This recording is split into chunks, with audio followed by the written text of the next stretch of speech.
Welcome to എജു പ്ലസ്. CBSE class 10 social സയൻസിലെ ഫെഡറലിസം ചാപ്റ്റർ 2 ഫെഡറലിസം ആണ് ഇന്ന് നമ്മൾ ഡിസ്കസ് ചെയ്യുന്നത്.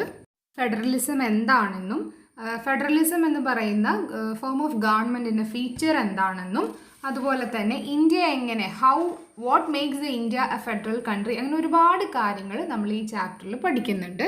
ഫസ്റ്റ് ചാപ്റ്ററിൻ്റെ കണ്ടിന്യൂവേഷൻ ആയിട്ട് തന്നെയാണ് നമ്മൾ ഈ ചാപ്റ്ററും ഡിസ്കസ് ചെയ്യുന്നത്. നോക്കാം.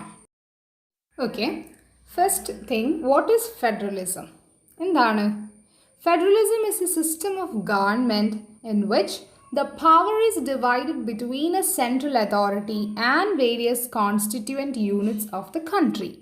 First of all, it is a form of government, അല്ലെങ്കിൽ ഒരു സിസ്റ്റം ഓഫ് ഗവൺമെൻറ്, ഒരു ഭരണരീതിയാണ്. എങ്ങനെയുള്ള ഭരണരീതി? which is power is divided between a central authority and a state authority.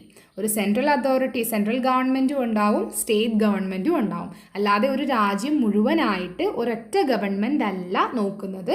പല പല ഗവൺമെൻറ്റുകളായിട്ട് ആ രാജ്യത്തിലെ അധികാരങ്ങളെ ഡിവൈഡ് ചെയ്ത് കൊടുത്തിട്ടുണ്ടാവും.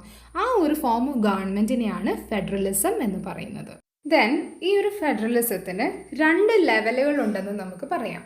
ഒന്നാമത്തെ first level include A government for the entire country. നമ്മൾ പറഞ്ഞു വിച്ച് ഹാവ് എ 2 ഡിവിഷൻ.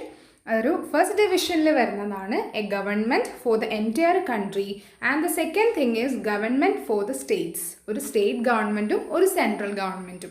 നമ്മളുടെ കാര്യത്തിലും അങ്ങനെ തന്നെയാണ് അല്ലേ? ദെൻ ഈ സെൻട്രൽ ഗവൺമെൻറ് എന്താണ് ചെയ്യുന്നത്? They make laws for a common national interest അല്ലേ? അതായത് രാജ്യത്തിൻ്റെ, ഇപ്പോൾ ഒരു രാജ്യത്തിൻ്റെ ഡിഫെൻസ്, അതുപോലെ തന്നെ മിലിറ്ററി, അങ്ങനെ രാജ്യത്തിൻ്റെ കോമൺ ഇൻട്രസ്റ്റ് ഉള്ള കാര്യങ്ങളാണ് സെൻട്രൽ ഗവൺമെൻറ് നോക്കുന്നത്. And this central government and state government they are independent each other. Central ഗവൺമെൻറ്റിന് സ്റ്റേറ്റ് ഗവൺമെൻറ്റിനോട് ഓർഡർ ചെയ്യാനൊന്നും പാടില്ല. ഇൻ ഷോർട്ട് നമുക്ക് പറയാം, ഫെഡറലിസം എന്ന് പറയുന്ന ഒരു ഫോം ഓഫ് ഗവൺമെൻറ് ആണ്. And it have a 2 division of government, a central government and a state government, and they are independent each other. Then നമുക്കിനി പഠിക്കാനുള്ളത് what are the key features of federalism. ഫെഡറലിസത്തിൻ്റെ main ആയിട്ടുള്ള features എന്തൊക്കെയാണ്? അതിൽ first one എന്ന് പറയുന്നത് there are 2 or more levels of government. 2 അതിലധികമോ ഗവൺമെൻറ്റുകൾ ഉണ്ടായിരിക്കും. ഫോർ എക്സാമ്പിൾ ഇൻ ഇന്ത്യ നമ്മൾക്കറിയാം നമ്മളുടെ രാജ്യത്തെ എത്ര തരം ഗവൺമെൻറ് ഉണ്ട്? ഒരു സെൻട്രൽ ഗവൺമെൻറ്, ഒരു സ്റ്റേറ്റ് ഗവൺമെൻറ്, പിന്നെ നമുക്ക് വേണമെങ്കിൽ പറയാം സ്റ്റേറ്റ് ഗവൺമെൻറ് താഴെ തന്നെ കുറേ ലോക്കൽ സെൽഫ് ഗവൺമെൻറ്റ്സും ഉണ്ട് അല്ലേ? ഫസ്റ്റ് ഫീച്ചർ ഓഫ് ദ എന്താണ് ഫെഡറലിസം എന്ന് പറയുന്നത് there are 2 or more levels of government. Then second one എന്ന് പറയുന്നത് ഇങ്ങനെ എത്ര ഗവൺമെൻറ് ആയിട്ട് തരം തിരിച്ചാലും, ഇപ്പോൾ നമ്മളുടെ കേന്ദ്ര ഗവൺമെൻറ് ആണെങ്കിലും സംസ്ഥാന സർക്കാരാണെങ്കിലും they are governing the same citizen അല്ലേ? നമ്മൾ എന്ന് പറയുന്ന സിറ്റിസൺ, നമ്മൾ പൗരന്മാരെ നമ്മളുടെ കേന്ദ്ര സർക്കാരും ഗവൺ ചെയ്യുന്നുണ്ട്, ഭരിക്കുന്നുണ്ട്, ആൻഡ് സംസ്ഥാന സർക്കാരും ഭരിക്കുന്നുണ്ട്. ഒരാളെ തന്നെ ഡിഫറെൻറ്റ് ഗവൺമെൻറ്റും ഗവേൺ ചെയ്യുന്നുണ്ട്. Then each tier has its own jurisdiction in specific matter of legislation, taxation and administration. പക്ഷേ അങ്ങനെയാണെങ്കിലും they have their own jurisdiction in legislation, taxation and administration. അവർക്ക് സംസ്ഥാന സർക്കാരിനും നിയമങ്ങൾ ഉണ്ടാക്കാനും അത് നടപ്പിലാക്കാനും അതുപോലെ തന്നെ കേന്ദ്ര സർക്കാരിനാണെങ്കിലും അവരുടേതായിട്ടുള്ള ഒരു ജൂറിസ്ഡിക്ഷൻ പരിധി വ്യത്യസ്തമാണ് എന്നാണ് പറയുന്നത്. Third feature of the federalism എന്ന് പറയുന്നത് the existence of the government is constitutionally guaranteed. എന്താണ്? കേന്ദ്ര സർക്കാർ ഏതൊക്കെ വിഷയങ്ങളിലാണ് തീരുമാനങ്ങൾ എടുക്കേണ്ടത്, സംസ്ഥാന സർക്കാർ ഏതൊക്കെ വിഷയങ്ങളിലാണ് തീരുമാനം എടുക്കേണ്ടത്, അങ്ങനെ എല്ലാ കാര്യങ്ങളും ഓരോ ഗവൺമെൻറ്റിൻ്റെയും ഓരോ കാര്യങ്ങളും എന്തിൽ പറഞ്ഞിട്ടുണ്ടെന്നാണ് പറയുന്നത്? കോൺസ്റ്റിറ്റ്യൂഷൻ, നമ്മളുടെ ഭരണഘടനയിൽ പറഞ്ഞിട്ടുണ്ട്. ആസ് വി നോ, നമുക്കറിയാം എന്ത്, V Indians also have A constitution. നമുക്കുണ്ട് ഒരു ഭരണഘടന. നമ്മുടെ BR അംബേദ്കർ, അതുപോലെ തന്നെ ആ ഒരു കോൺസ്റ്റിറ്റ്യൂഷണൽ കമ്മിറ്റി ഒരു നമ്മളുടെ രാജ്യത്തിൻ്റെ നിയമങ്ങളെല്ലാം തന്നെ ഒരു പുസ്തക രൂപത്തിൽ, നിയമരൂപത്തിൽ എഴുതി വച്ചിട്ടുണ്ട്. അതാണ് നമ്മളുടെ രാജ്യത്തിൻ്റെ കോൺസ്റ്റിറ്റ്യൂഷൻ എന്ന് പറയുന്നത്. സോ ആ കോൺസ്റ്റിറ്റ്യൂഷനിൽ ഓരോ ഗവൺമെൻറ്റിൻ്റെയും നിയമപരിധി എന്താണ്, ഓരോരുത്തർക്കും ഏതൊക്കെ കാര്യത്തിൽ ഇടപെടാം എന്നുള്ളത് പറഞ്ഞിട്ടുണ്ട്.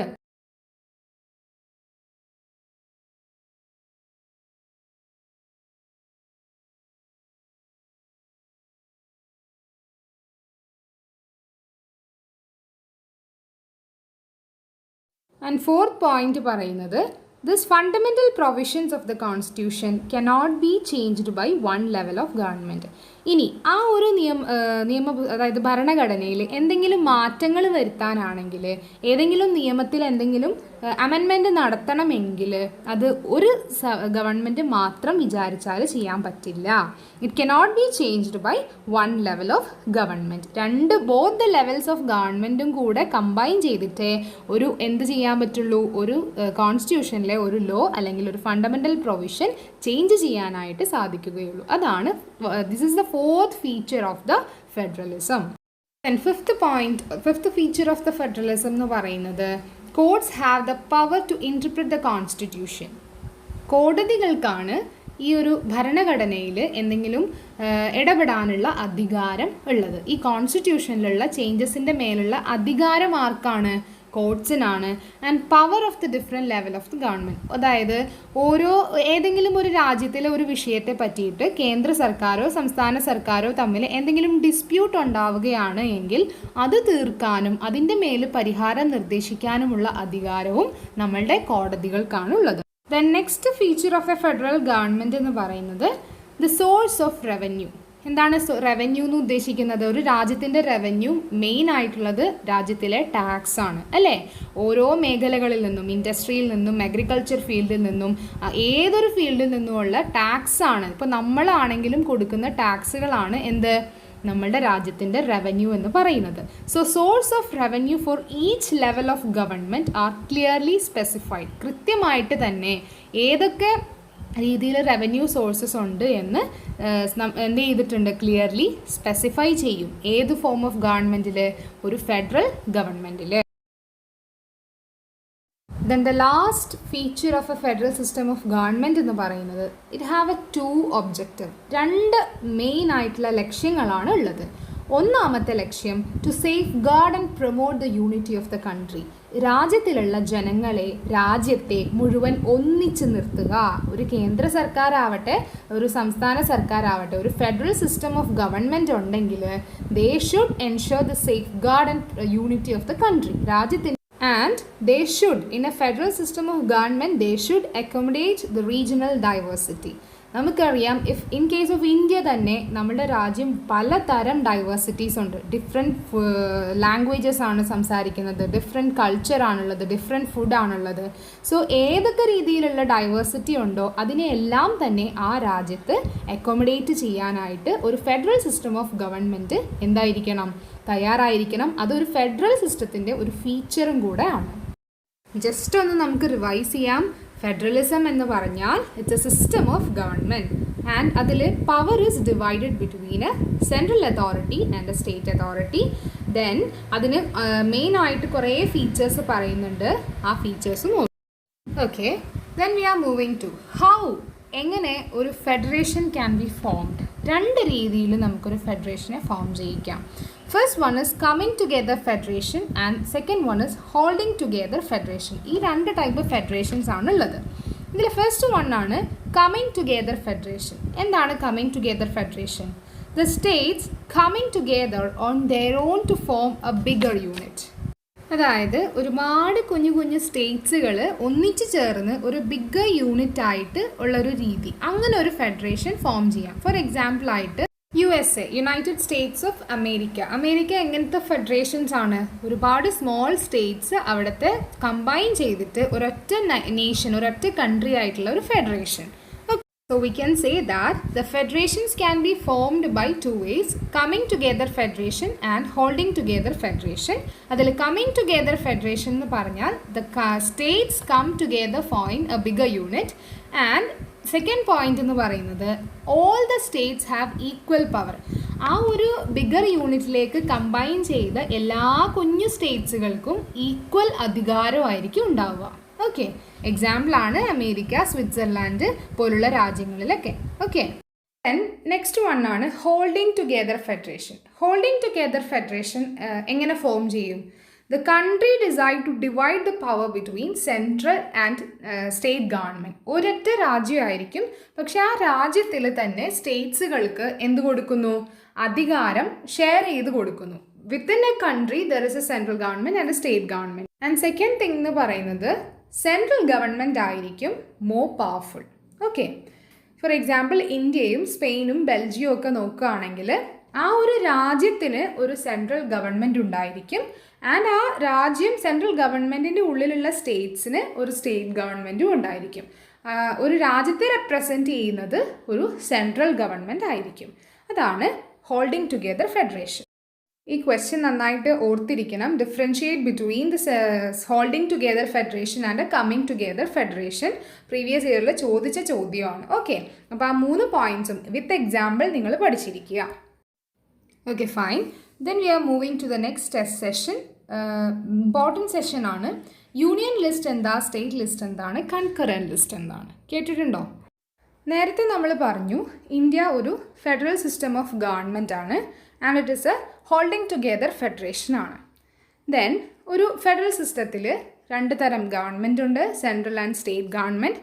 ഓരോരുത്തർക്കും ഓരോ ജൂറിസ്ഡിക്ഷൻ ആണ് ഉള്ളത്, ഓരോ നിയമപരിധിയുണ്ട്. ഏതൊക്കെ കാര്യങ്ങളിൽ ഏത് ഗവൺമെൻറ്റിന് തീരുമാനമെടുക്കാം, സെൻട്രൽ ഗവൺമെൻറ്റിന് ഏതൊക്കെ കാര്യങ്ങളിൽ തീരുമാനമെടുക്കാം, സ്റ്റേറ്റ് ഗവൺമെൻറ്റിന് ഏതൊക്കെ കാര്യങ്ങളിൽ തീരുമാനമെടുക്കാം. ഇത്തരം കാര്യങ്ങൾ നമ്മൾ ഡിസ്കസ് ചെയ്യുന്നത് അല്ലെങ്കിൽ പഠിക്കുന്നത്, ഇത്തരം കാര്യങ്ങളെ നമ്മൾ 3 രീതിയിൽ ഡിസ്റ്റിങ്വിഷ് ചെയ്തിട്ടുണ്ട്. നമ്മൾ 3 ലിസ്റ്റുകളായിട്ട് തരംതിരിച്ചിട്ടുണ്ട്. അതിൽ ഫസ്റ്റ് വരുന്നതാണ് യൂണിയൻ ലിസ്റ്റ്. യൂണിയൻ ലിസ്റ്റ് എന്ന് പറഞ്ഞാൽ they include the subject of national importance. രാജ്യത്തിൻ്റെ പൊതുവായ കാര്യങ്ങളിലെ ഉൾപ്പെടുത്തിയിരിക്കുന്ന ലിസ്റ്റാണ്. ഈ ലിസ്റ്റിൻ്റെ complete law making authority central government ആണ്. സെൻട്രൽ ഗവൺമെൻറ് ആണ് ഈ ലിസ്റ്റിൽ പറയുന്ന എല്ലാ കാര്യങ്ങളുടെയും പൂർണ്ണമായിട്ടുള്ള ലെജിസ്ലേഷനും ജൂറിസ്ഡിക്ഷനും കംപ്ലീറ്റ് അഡ്മിനിസ്ട്രേഷനും നടത്തുന്നത് സെൻട്രൽ ഗവൺമെൻറ് ആണ്. ഏതിൻ്റെ? യൂണിയൻ ലിസ്റ്റിൻ്റെ. നോക്കാം. ഫസ്റ്റ് വൺ, ഡിഫെൻസ്, പ്രതിരോധ മന്ത്രാലയം. നമുക്കറിയാവുന്നതാണ്. എന്താണ്? അതായത് നമ്മളുടെ രാജ്യത്തിൻ്റെ പട്ടാളം, സൈനിക വിഭാഗങ്ങൾ, ഇന്ത്യൻ നേവി, ഇന്ത്യൻ എയർഫോഴ്സ്, അതുപോലെ തന്നെ ഇന്ത്യൻ മിലിറ്ററി, അങ്ങനെയുള്ള എല്ലാ കാര്യങ്ങളും അതിൻ്റെ അധികാരം, അതുമായി ബന്ധപ്പെട്ട നിയമങ്ങൾ. ഇപ്പോൾ ഇന്ത്യയിലൊരു യുദ്ധം നടക്കാൻ പോവുക അല്ലെങ്കിൽ ഒരു അതും അങ്ങനെയുള്ള റിലേറ്റഡ് മാറ്റേഴ്സ് എല്ലാം ആർക്കാണ് കംപ്ലീറ്റ് അതോറിറ്റി? Central government. ഈ അടുത്ത് ന്യൂസിൽ കണ്ടതാണ്, നമ്മളുടെ പ്രധാനമന്ത്രി നരേന്ദ്രമോദി എന്താണ് റാഫേൽ യുദ്ധവിമാനങ്ങളെല്ലാം വാങ്ങാൻ വേണ്ടിയിട്ട് കരാർ ഒപ്പിട്ടു. അതായത് അപ്പോൾ അത്തരം കാര്യങ്ങൾ, അതുമായി റിലേറ്റഡ് ആയിട്ടുള്ള കാര്യങ്ങളിൽ ആർക്കാണ് അധികാരം? സെൻട്രൽ ഗവൺമെൻറ്റിന്. ദെൻ സെക്കൻഡ് വൺ എന്ന് പറയുന്നത് ഫോറിൻ അഫയേഴ്സ്. നമ്മളുടെ ഇന്ത്യ എന്ന് പറയുന്ന രാജ്യത്തിന് മറ്റൊരു രാജ്യവുമായിട്ടുള്ള കച്ചവടമായിട്ടുള്ള ബന്ധമോ അല്ലെങ്കിൽ വേറെ ഏതെങ്കിലും രീതിയിലുള്ള കരാറുകൾ ഒപ്പിടുന്നതോ അങ്ങനെയുള്ള കാര്യങ്ങളെല്ലാം, അതിൻ്റെ എല്ലാം കൺട്രോളിങ് അതോറിറ്റി ആരാണ്? നമ്മളുടെ സെൻട്രൽ ഗവൺമെൻറ് ആണ്. ആൻഡ് തേർഡ് വൺ എന്ന് പറയുന്നത് ബാങ്കിങ് മേഖല കംപ്ലീറ്റ് നോക്കുന്നത് സെൻട്രൽ ഗവൺമെൻറ്. കമ്മ്യൂണിക്കേഷൻ സെൻട്രൽ ഗവൺമെൻറ്റിൻ്റെയാണ്. ആൻഡ് കറൻസി, നമുക്കറിയാം നോട്ട് നിരോധനം അല്ലേ, അതുമായി ബന്ധപ്പെട്ട തീരുമാനങ്ങളെല്ലാം എടുത്തത്, നിയമങ്ങളെല്ലാം ഉണ്ടാക്കിയത് എവിടെയാണ്? അതായത് സെൻട്രൽ ഗവൺമെൻറ് ആണ്. യൂണിയൻ ഗവൺമെൻറ് എന്ന് പറയുന്നതും സെൻട്രൽ ഗവൺമെൻറ്റിന് തന്നെയാണ്, അവിടെ കൺഫ്യൂഷൻ ആവരുത്. സോ സെൻട്രൽ ഗവൺമെൻറ് കൺട്രോൾ ചെയ്യുന്ന എല്ലാ മേഖലകളും which include in the union list. Okay, next one ആണ് സ്റ്റേറ്റ് ലിസ്റ്റ്. എന്തായിരിക്കും state list? That is subjects having A state importance അല്ലെങ്കിൽ ഒരു ലോക്കൽ ഇമ്പോർട്ടൻസ് ഉള്ള സബ്ജക്റ്റ് ഇൻക്ലൂഡ് ചെയ്യുന്ന ലിസ്റ്റാണ്. അതിൻ്റെ കൺട്രോളിങ് അതോറിറ്റി നമ്മളുടെ സ്റ്റേറ്റ് ഗവൺമെൻറ് ആയിരിക്കും. ഒരു രാജ്യത്തിലെ ഓരോ സംസ്ഥാന സർക്കാരിനും ആ സ്റ്റേറ്റ് ലിസ്റ്റിൽ പറയുന്ന കാര്യങ്ങളിൽ തീരുമാനങ്ങൾ എടുക്കാം. ഏതൊക്കെ കാര്യങ്ങളാണ് സ്റ്റേറ്റ് ലിസ്റ്റിൽ വരുന്നത്? ഒന്ന്, ആ ഒരു സ്റ്റേറ്റിലെ പോലീസ്. ഇപ്പോൾ നമ്മളുടെ കേരള പോലീസ് അല്ലേ, അവരുടെ പോസ്റ്റിങ്ങും അവരുടെ ജോബിൻ്റെ എല്ലാ കാര്യങ്ങളും, ആ കംപ്ലീറ്റ് കാര്യങ്ങളും നോക്കാനുള്ള അല്ലെങ്കിൽ അതിൽ മാറ്റങ്ങൾ വരുത്താനുള്ള അധികാരം നമ്മളുടെ സ്റ്റേറ്റ് ഗവൺമെൻറ്റിനാണ്.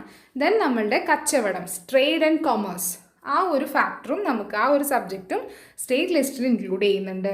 ദെൻ അഗ്രികൾച്ചർ നമ്മളുടെ കൃഷി, അതുപോലെ ആനിമൽ ഹസ്ബൻഡറി, കന്നുകാലികളെ വളർത്തുന്നത്, പശു വളർത്തുന്നത്, അല്ലെങ്കിൽ അതിൻ്റെ ഫാമുകളുടെ കാര്യം, അതിൻ്റെ ഫാമുകൾക്ക് ഇത് കൊടുക്കുന്നത്, ലീഗലൈസേഷൻ കൊടുക്കുന്നത്, ഇങ്ങനെയുള്ള എല്ലാ നിയമങ്ങളും നിയമവശങ്ങളും സംസ്ഥാന സർക്കാരിന് അധീനപ്പെട്ടതാണ്. ദെൻ ഇറിഗേഷൻ മെത്തേഡ്സ്, നമ്മളുടെ നാട്ടിലൂടെ പോകുന്ന തോടുകളും കനാലുകളൊക്കെ ഉണ്ടല്ലോ, അപ്പോൾ അതിൻ്റെ എല്ലാ കംപ്ലീറ്റ് കാര്യങ്ങളും it's under the control of the state government. Then next വരുന്നത് കൺകറൻറ്റ് ലിസ്റ്റ്. എന്താണ് കൺകറൻറ്റ് ലിസ്റ്റ്? രണ്ട് സർക്കാരിനും, both the union government and the state government have control over this list. ഈ ലിസ്റ്റിൽ വരുന്ന കാര്യങ്ങളുടെ മേൽ നിയമങ്ങൾ ഉണ്ടാക്കാനും അതിലെ കാര്യങ്ങൾ നടപ്പിലാക്കാനും സംസ്ഥാന സർക്കാരിനും അതുപോലെ തന്നെ കേന്ദ്ര സർക്കാരിനും രണ്ടുപേർക്കും അധികാരമുണ്ട്. ഫോർ എക്സാമ്പിൾ നമ്മുടെ വിദ്യാഭ്യാസം, എഡ്യൂക്കേഷൻ. ഓക്കെ, ഇപ്പോൾ കേരളത്തിൽ നമ്മളുടെ ഓരോ സ്റ്റേറ്റ്സിലും ഏതൊക്കെ സബ്ജക്ട്സ് ഇൻക്ലൂഡഡ് ആക്കണം, സാൻസ്ക്രിറ്റ് വേണോ അല്ലെങ്കിൽ ഹിന്ദി പഠിപ്പിക്കണം, അങ്ങനെ ആ ഒരു എഡ്യൂക്കേഷനുമായി ബന്ധപ്പെട്ട ടീച്ചേഴ്സിൻ്റെ പോസ്റ്റിംഗ് ആണെങ്കിലും അതിൽ നമ്മുടെ സ്റ്റേറ്റ് ഗവൺമെൻറ്റിനും പോളിസീസ് എടുക്കാം, അതുപോലെ സ്റ്റേറ്റ് ഗവൺമെൻറ്റിനും പോളിസീസ് എടുക്കാം. Then forest, then trade unions, then marriage, വിവാഹവുമായി ബന്ധപ്പെട്ടുള്ള നിയമങ്ങൾ, അതായത് വിവാഹത്തിൻ്റെ ഏജ് ഏതൊക്കെയാണ്. അപ്പോൾ അത് ഓരോ ആളുകൾക്കും ഓരോ ഗവൺമെൻറ്റിനും അവരുടേതായ നിയമങ്ങൾ ഉണ്ടാക്കാവുന്നതാണ്. അഡോപ്ഷൻ, കുട്ടികളെ ദത്തെടുക്കുന്ന കാര്യത്തിൽ both the state government and central government have equal power to make the laws. Okay, education, forest, trade unions, marriage, adoption and succession. ഇനി Union as well as the state government can make the laws. If their laws conflict with each other, the law made by the union government will consider. രണ്ടുപേരും ഉണ്ടാക്കുന്ന നിയമങ്ങളിൽ ഏതെങ്കിലും രീതിയിലുള്ള conflicts ഉണ്ടായാൽ union ഗവൺമെൻറ്റിൻ്റെ ലോയാണ് നമ്മൾ നടപ്പിലാക്കുക, അതാണ് നമ്മൾ പിന്തുടരുന്നത്. ഓക്കെ, 3 ലിസ്റ്റും പഠിക്കുക, അതിൽ വരുന്ന സബ്ജക്ട്സ് ഏതൊക്കെയാണെന്നും നന്നായിട്ട് പഠിക്കുക. യൂണിയൻ ലിസ്റ്റിൽ വരുന്ന സബ്ജക്ട്സിൻ്റെ അഡ്മിനിസ്ട്രേറ്റീവ് അതോറിറ്റി സെൻട്രൽ ഗവൺമെൻറ് ആണ്. സ്റ്റേറ്റ് ലിസ്റ്റിൽ വരുന്ന സബ്ജക്ട്സിൻ്റെ മേലുള്ള അധികാരം സ്റ്റേറ്റ് ഗവൺമെൻറ്റിനും. കൺകറൻറ്റ് ലിസ്റ്റിൽ ഏതൊക്കെ സബ്ജക്ട്സ് ഉണ്ടോ അതിൽ രണ്ട് ഗവൺമെൻറ്റിനും തീരുമാനങ്ങൾ എടുക്കാം. ബാലൻസ് പോർഷൻ നമുക്ക് നെക്സ്റ്റ് ക്ലാസ്സിൽ നോക്കാം. Thank you.